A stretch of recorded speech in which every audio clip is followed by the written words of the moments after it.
Welcome to the Sharkpreneur podcast with Kevin Harrington and Seth Greene. Kevin Harrington is the inventor of the infomercial, one of the original sharks from the hit TV show Shark Tank, and has generated over $5 billion in TV and digital direct response sales. Seth Greene is the world's first trusted authority on cutting-edge direct response marketing, a best-selling author, and the only 3-time Marketer of the Year nominee. On the podcast, Kevin and Seth interview Sharkpreneurs who share straight talk on what it takes to explode your business. Do you want to become insanely successful? Do you want to be the go-to guru in your industry? Do you want to be talked about for all the right reasons? For over 40 years, Kevin Harrington has helped people just like you become significant influencers. Now he's broken the process down in the Key Person of Influence Roadmap, and it's yours for free. Just text KPI to him at 727-888-2100. Text KPI to 727-888-2100 right now and claim your free step-by-step guide. Text KPI to 727-888-2100 to get the recognition you deserve and experience the success as the go-to voice everyone listens to in your industry today. Welcome to Sharkpreneur. This is your co-host, Seth Greene. Today, I'm joined by Dr. Shawn and Lacey Dill. Amazing, amazing story coming up. Started struggling to make ends meet as a chiropractor in Costa Rica, of all places. They've now grown together to over 16 franchised offices. The new book, None of Your Business, just came out about building a strong community, which is the first step towards a successful franchise. And we're going to hear about the rest of the steps. Dr. Shawn, Lacey, thank you so much for joining us. Thank you so much, Seth. It's a pleasure to be on the program with you. Thank you for sharing the space with us. Awesome. I am happy to. So for those folks who haven't read the book yet, and by the way, I read a book a day, and I think I got yours done in a couple hours because I couldn't put it down because it was such a fascinating story. Again, for the folks who haven't read it yet, let's go back in time a little bit. How did you get started? Well, and how do we get started in our business? Yes. Well, I think like most service professionals, when both of us, we weren't at school at the same time. I'm dating myself a little bit, quite a bit older than Lacey. Little. Service professionals, when we go to school, we have this vision for changing the world, right? We're gonna change the world with what it is that we do. And I think like most service professionals, I got into practice my first year. I realized that, look, a service heart and a passion for changing the world wasn't going to put food on the table. And I realized that I really needed to strengthen my business skills if I was going to really have a lasting impact through the work that we do. Awesome. And you were literally knocking on doors, interrupting strangers, asking to passionately help them with their health and wellness, which is, I did the same thing, but I was selling investments. I imagine how much harder your sale was. So that is absolutely incredible. When did you have your first breakthrough when, again, you realized it wasn't just about being good at what you do, it wasn't just about being passionate, that there had to be a business and a system behind that? And how did your development of that first successful office come about? Well, it was, and maybe this is not a great thing to say, but I might be a slow learner here. It took me a year. So it was a year into practice. I had maxed out every single credit card that I had. I was struggling to make ends meet. And so I graduated in December of 1995. So it was December 1996. And, all my friends, Christmas time, holiday time, New Year's Eve, and I literally didn't have enough money to eat. And here's what I did is, being from the United States, you'd buy, water, Coca-Cola, different products that came in plastic containers, and they had a refund. That you could return them. Well, I'm not used to that. Deposit, yep. Yeah, the deposit. So I was putting them on my porch because I didn't, I wasn't going to return them. And things got so bad that in December, I put all of those bottles into trash bags. And I went to the grocery store and I said, look, I want my deposit back. And they thought I was nuts. They were like, what do you mean? You don't really get your deposit back. And I said, it says on the bottle here, I get, 10 cents. And they were like, well, we're not going to take all your bottles. We'll take, 10 of them. And so literally I had to go to several grocery stores just to get enough money to buy one bag of beans, one bag of rice. And those two things had to last me for the 2 weeks because basically, look, in a Latin American country, they take off Christmas time, holiday time. Nobody was coming in, and I had to get to January. And right then on New Year's Eve of 1996, I realized I needed to do something because I couldn't stay in that position any longer.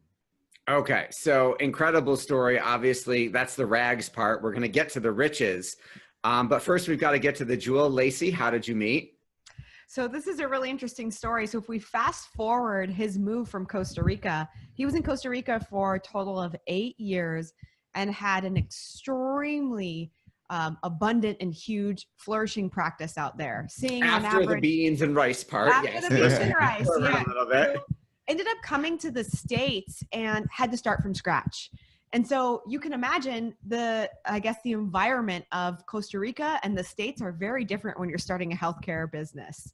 And so Shawn comes back to the States, and I met him about 6 years, I think, maybe not that long, huh?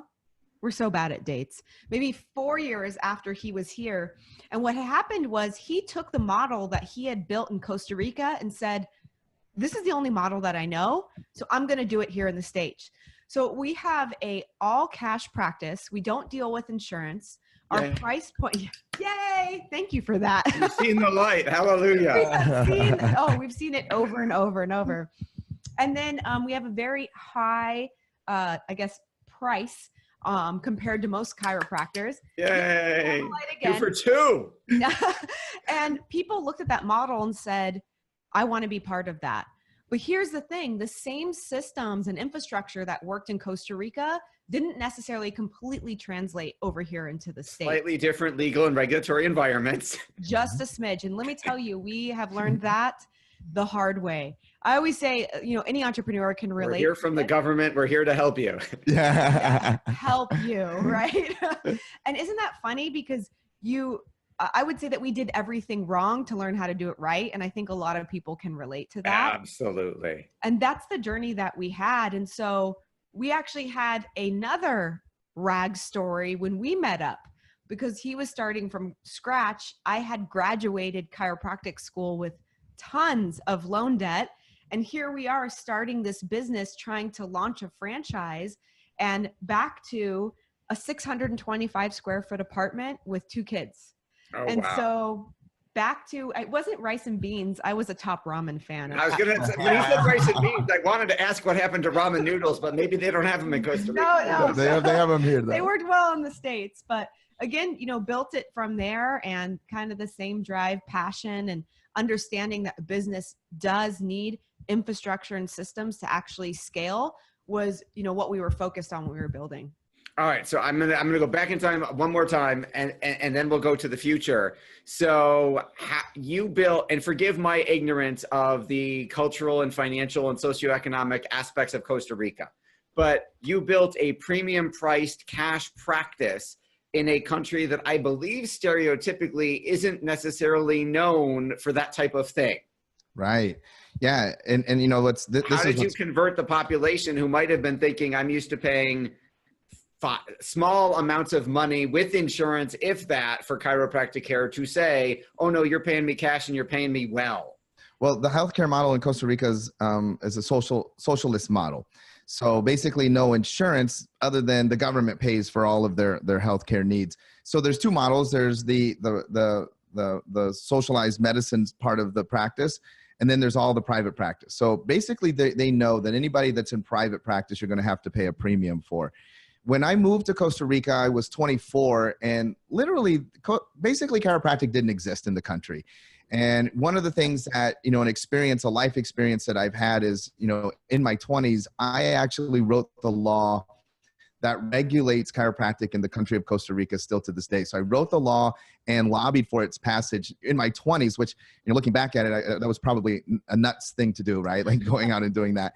But because chiropractic really didn't exist, one of the things that I think is important is that people really do have money for the things that they want. Mm-hmm. And it doesn't matter if you're a third world country, even in Costa Rica, look, there's plenty of Mercedes and BMWs and very nice cars on the street there. And, the guy might get out of it wearing, the cheap rag clothes, but they have money for what they really want. And I think that, in most surveys, when you survey people, top three, desires: financial abundance, relationships, and health. Mm-hmm. And so look, understanding that and speaking a message of, look, there's a way that we can help you. You're going to have to pay for it, but the results are going to be worth it. If it's worth it to you, this is what it looks like to engage with us. I learned that simple sales message really early on. That was one of the things that just kind of helped me. And I will tell you, I've got to admit, one of the things that propelled the practice is I caught a lucky break getting on television. Well, this is my favorite story. Well, I book, folks. It's fascinating. So the first time that I go on television, I didn't speak Spanish very well. I was 24. I knew everything. Why do you need Spanish in a country that's their primary language? So I go there and I get invited on TV. And, much like this, right? So, coming on to an interview, there's certain questions that they're going to ask. And so if I was doing this in not my native language, I would have prepped a couple of potential answers to your questions. And so that's what I did. I figured they're going to ask me some questions. I wrote the answers down in Spanish. I memorized the answers. And the very first question that they asked me was, Shawn, I know that the listeners can't see me. My ethnicity is I'm half Japanese. So the presenter says, Shawn, you look a little bit Asian. What's the difference between chiropractic and acupuncture? Well, I didn't expect them to ask me that at all. Why are they asking me about acupuncture? And so what I did is I just answered my response. What every great politician does. It doesn't matter. Yes, this is what I'm going to say. I'm glad you asked, and I want to talk about something else. Exactly. Yes. And so they thought like something was really wrong with me. And so I left that show and I was like, oh my gosh, we blew it. That's it. And they invited me back. And upon my leaving, there was a going away party, and the host of that television program, I had become very close with her. She said to me, look, the first time you came on the program, I had no idea what you were saying, but I could see in your eyes that you had an important message. And I think that's something that's super important. Look, there's a lot of instruction and strategy out there in marketing and sales, but you've got to have that passion. Like, they've got to be able to see it in your eyes that you really deeply care and that you have something to say. And she said, so when you left that place, when you left the studio, I looked at the producers and I said, get him back. And they thought I was nuts, but I said, get him back and keep bringing him back until he gets it right. That is awesome, and obviously life-changing for you and rocket fuel for the growth. So then you come to the US, you start over, you build, eventually figure out the quote-unquote right legal way to build a premium cash practice in the US, build the systems to make it work so that you're not doing 1 million visits a day, because obviously there's only so many hours in the day, even though there are 2 of you. And you build it so that other docs, other people can run it and do it without you. When did you get the idea to franchise? And obviously that's another whole set of regulatory hurdles to go through, especially even worse in the healthcare space. Talk a little bit about that if you both would. Yeah, that's kind of you, Lacey. Yeah, honestly, that took us a lot longer than we anticipated. I think when you're navigating waters that you've never been in before, you have an expectation of how long things will take. And so fast forward, I think we're about, at this point, 6 years in, and we have a lot of offices on board, and we're really building this model. One of the things that we did first, even before we decided to franchise, was make sure that we had solid infrastructure.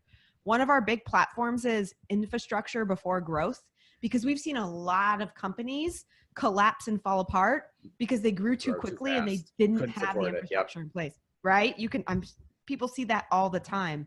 So we said we need to create the infrastructure before we franchise. So it took a little while, of course. And then we decided to go down the franchise road.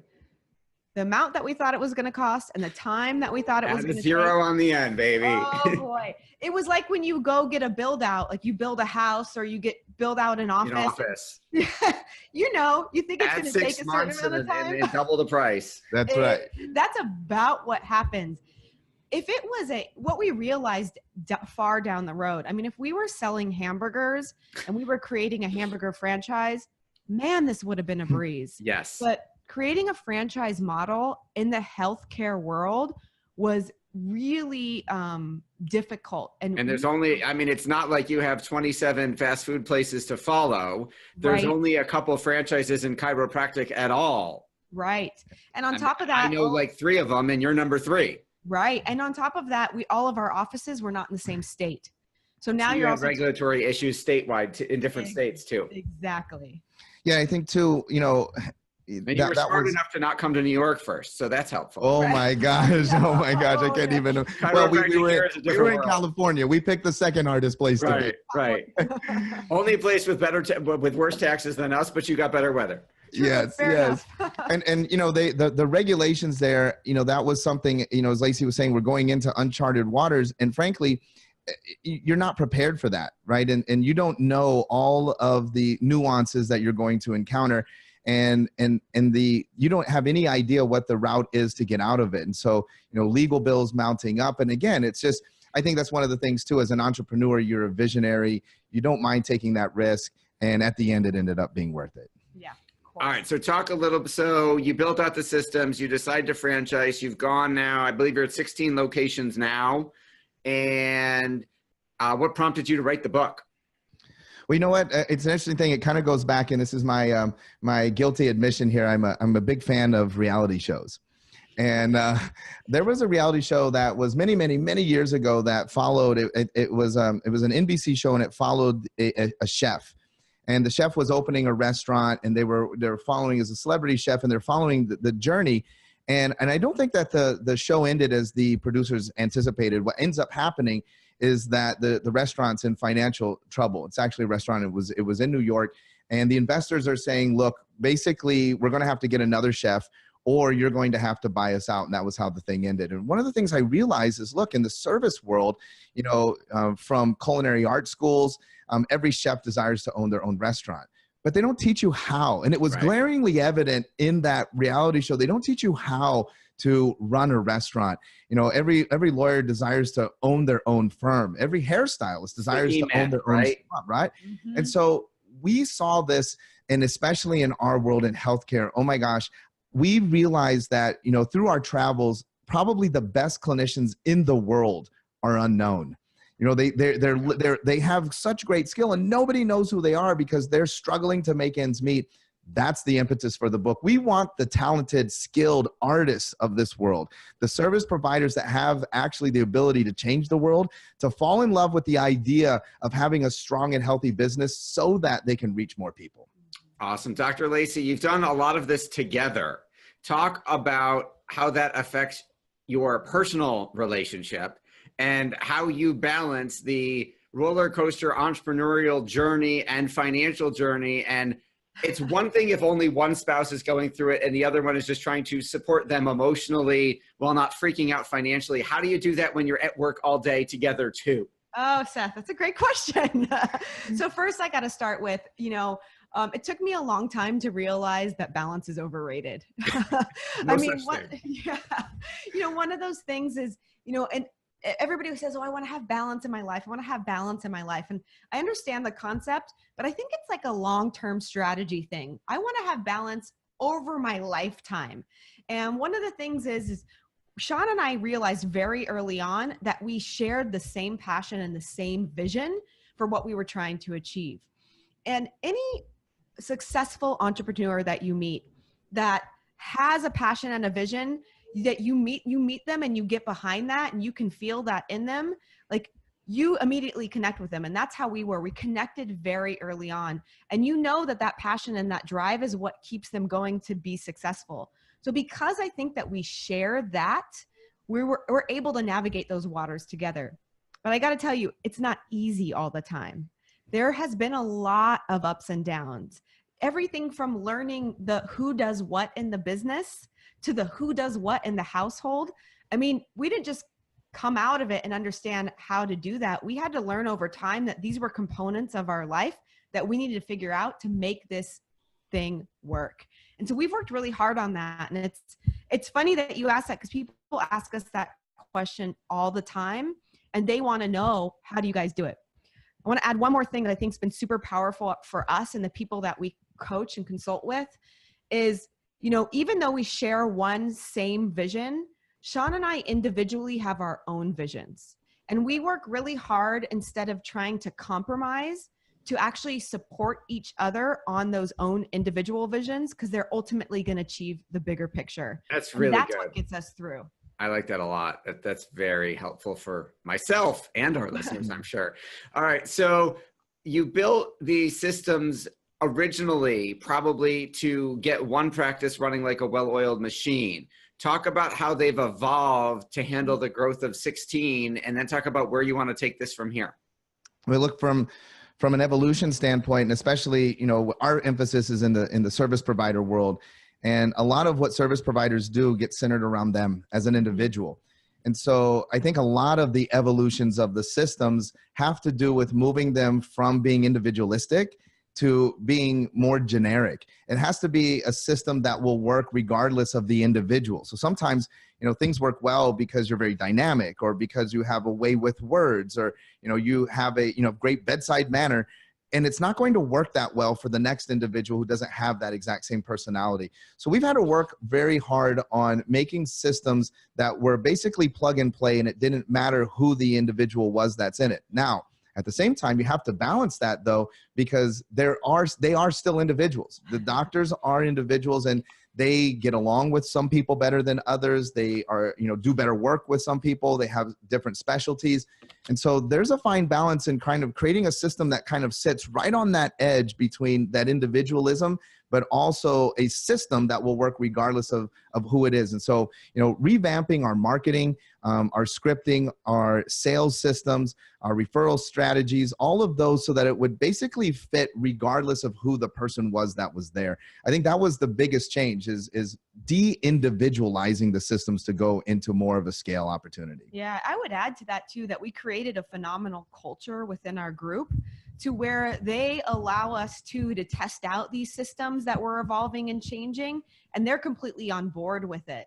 So I think that's a big thing when you're scaling a business and you're working with a lot of individuals, making sure that the culture is correct to allow you to evolve those things. That's been really big for us.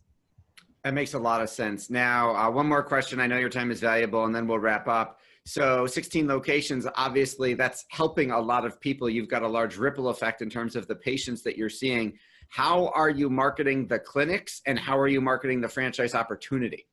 Well, our approach up to this point, and this was sort of in our infancy, because we do something that's quite unique. The approach is unique. We were targeting specifically through the chiropractic colleges, and an arm of our business teaches this particular technique. We practice a technique that's called upper cervical specific chiropractic. It focuses on the top two bones of the neck. So not all chiropractors know how to do this. So what we were doing is we were focusing our emphasis into the colleges to train them on this technique, and then allocating that human resource into existing practices as what's in our world is called an associate.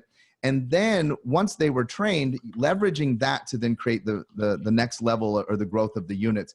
Through our coaching, our mentors, we've now begun the process of getting more of that word out, and we're going more into looking at having investors come in. However, I'm sure, as you would know, based off of the questions that you've asked, that presents a unique challenge in the franchise agreement, because an unlicensed individual has a hard time owning a healthcare clinic. And so that's the sort of the waters that we're navigating there. I was going to say, is your next plan to bring in a medical doc to each clinic, and then? Well, there's other structures that are used in sort of in the pharmacy world, in the dental world, and that just requires a new layer then of legal that would be laid on top of that franchise agreement that would allow outside investment. We've begun work outside of our field, and that was another impetus for the book.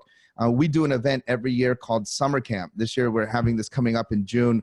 We have great speakers like Jay Abraham, Roger Love, Jia Zhang, these speakers that come in that are getting us exposure outside of the chiropractic world as we look to grow, to bring in money. Ultimately, our vision is to create access. We don't think that every person, like what we do, is necessarily even for every person because of our business model, but we want every person on the planet. And so we do have some expansion plans into Mexico and the Philippines currently, but we want every person on the planet to at least have access to this type of care should they want it. So that's the vision where we would like to get. Incredible. All right, Dr. Shawn, Dr. Lacey, fantastic story, absolutely inspiring and incredible. The book, None of Your Business, where can our listeners and our viewers go to get it? It's right now, it's on Amazon. It's trending. We were super happy in our first week. We hit bestseller status in a couple categories in business. And so we've been super blessed by all of the support for the book. And, even people like you, we super appreciate you having us on the program. Of course, we will send everyone to Amazon to go get a copy of None of Your Business. I've already read it. It's an awesome book and well worth it. Well worth the minimal investment that I'm sure they are asking for. You could put a 0 on the end. It would still be a bargain. Dr. Shawn, Dr. Lacey, thanks so much for being on the show. Thank you. We You rock, appreciate Seth. you. Thank you so much. Do you need money to fund your idea, product, or service? Are you ready to take your business to the next level, but need capital to get it done? Kevin Harrington has heard more than 50,000 pitches and knows how to help you make the perfect pitch to get the funding for your entrepreneurial dream. He's distilled the process down in his perfect pitch cheat sheet, and it's yours for free. Just text PITCH to him right now at 727-888-2100.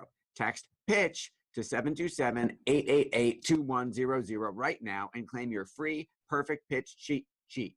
Text PITCH to 727-888-2100 to start funding your dream today. This show has been produced by Market Domination, LLC. To discover how you can have your own show completely done for you and turn it into a real published book and become the authority in your marketplace, go to www.marketdominationllc.com/podcast offer.